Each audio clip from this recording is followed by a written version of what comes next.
If an enterprising bookmaker decided to offer odds on which apocalyptic event is most likely to wipe out the human race, a pandemic would rank higher than any nuclear attack, robot uprising, or hurtling asteroid.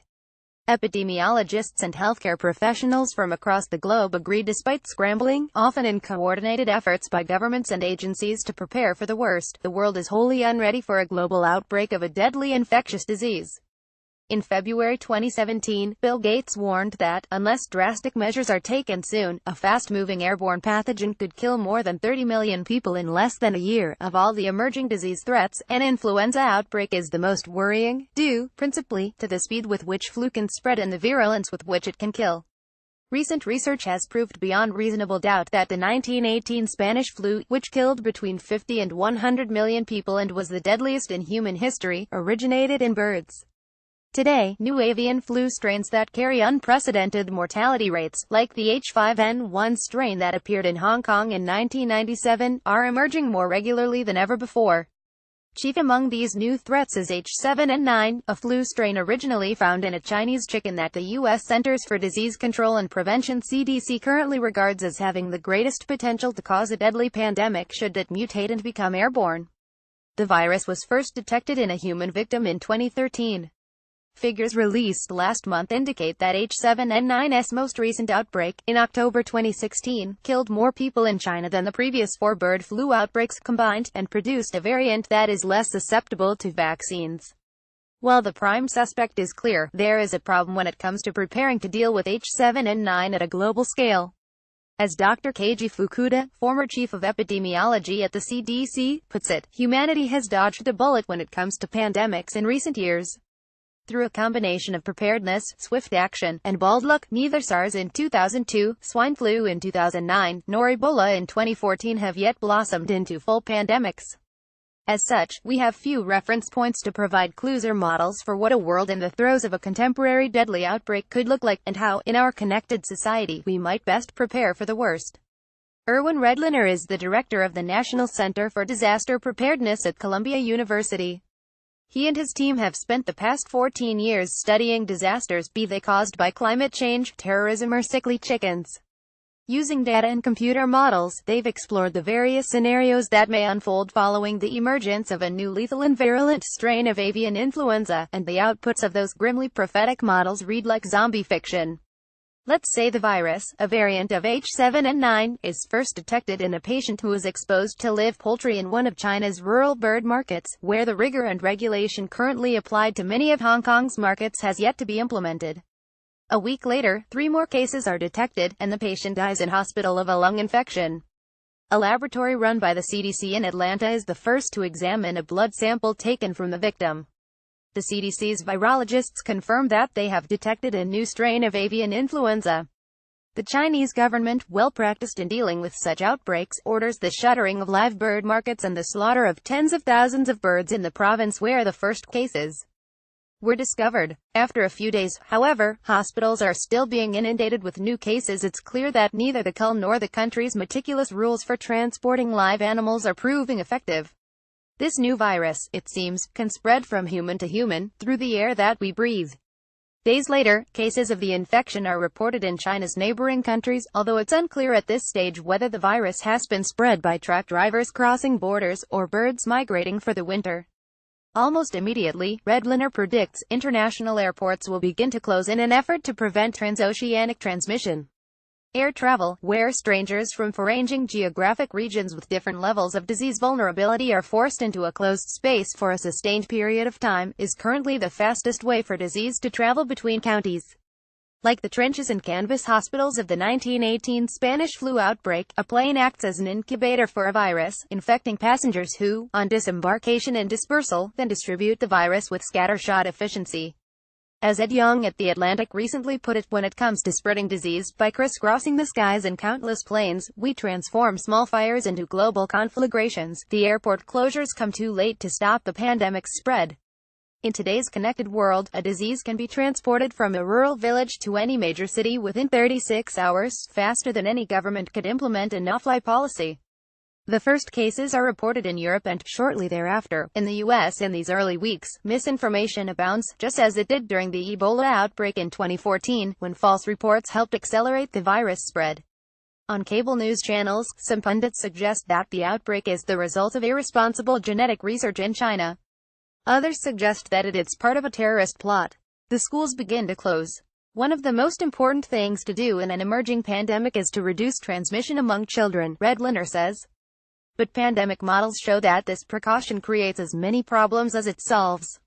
Who takes care of the children at home, asks Redliner. What if the parents themselves become sick, and what happens to the economy when the parents can no longer work? How do people buy food if they're not bringing in an income? Supply chains begin to collapse as the local and regional economic consequences of the pandemic emerge. Who delivers our day-to-day supplies of food and medication, and whatever else one needs if there are people sick all over the place? Redliner asks. Are we going to allow interstate truck transportation if doing so increases the risk of spreading the disease? Within weeks, supermarket shelves sit bare. The lines at gas stations stretch lingeringly along the highway, at least for those short days before the pumps squeeze dry.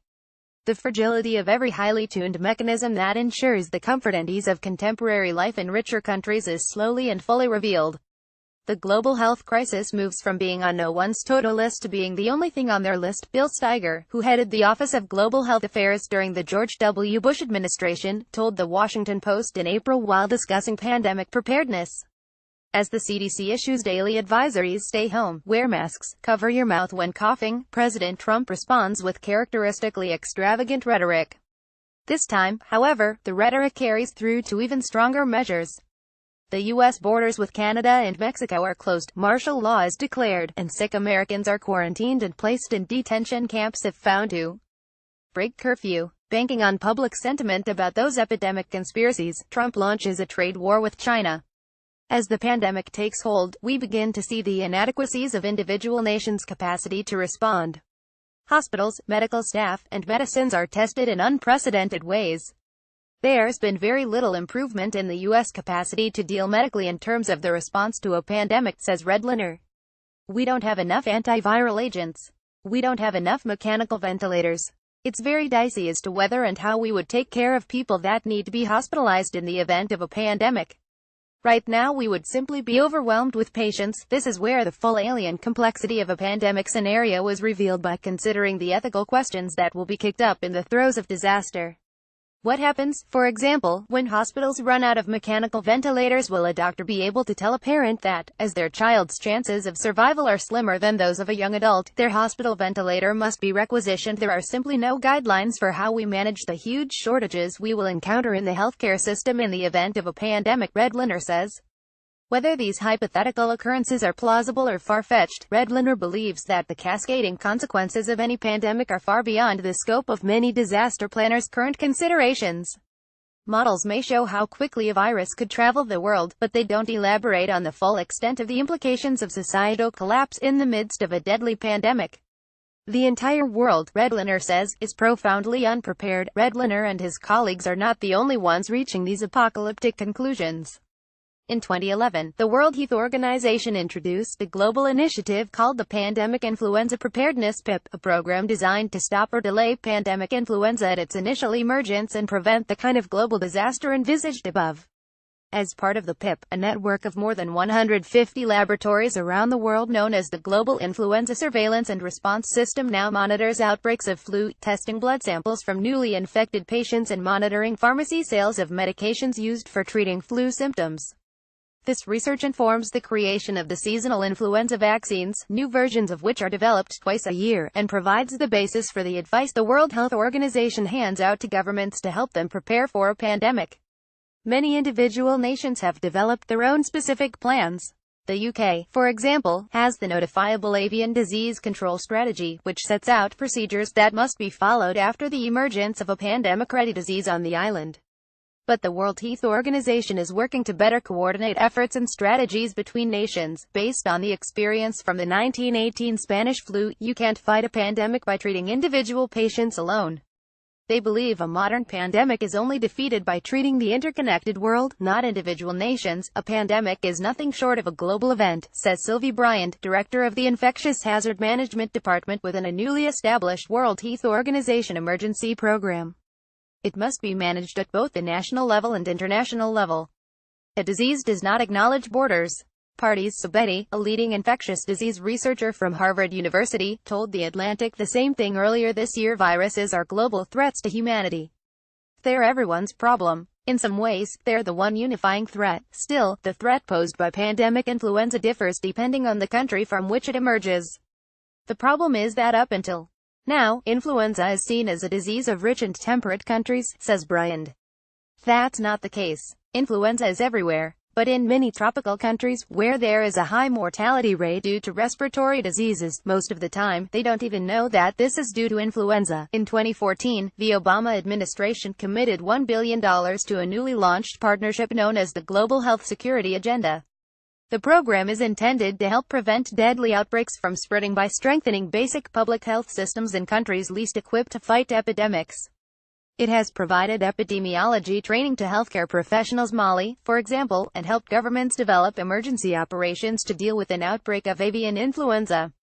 More than 30 countries have taken part in evaluations to assess their ability to detect and prevent outbreaks. The results, even negative ones, are made public.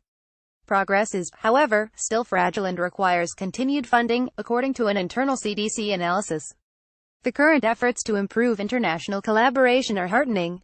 But in the tumult of a pandemic event, we cannot predict how nations may react when asked to provide practical support for one another. When, say, there's a huge coastal storm in the northeast of the U.S. or something like Katrina in the Gulf region, help usually flows into the disaster area from other cities and regions, explains Redliner.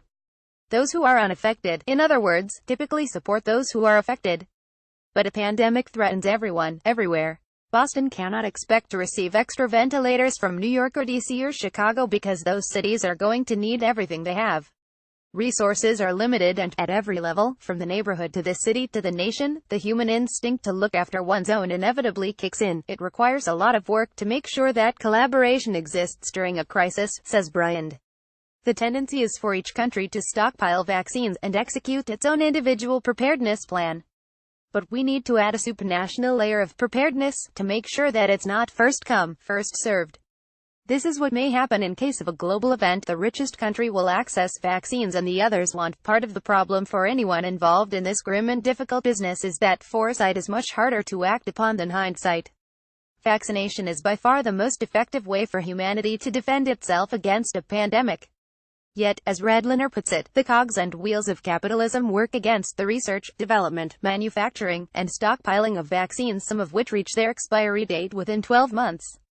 In a private system of manufacturing and development and research, he explains, pharmaceutical companies might not be able or willing to invest large amounts of money in something that they want to see and can't predict a return on. Meanwhile, the World Health Organization's laboratories continue to work on increasing the speed at which medication can be prepared in advance, hoping to reduce the lag time for the development of a new vaccine from at least 6 months down to 4.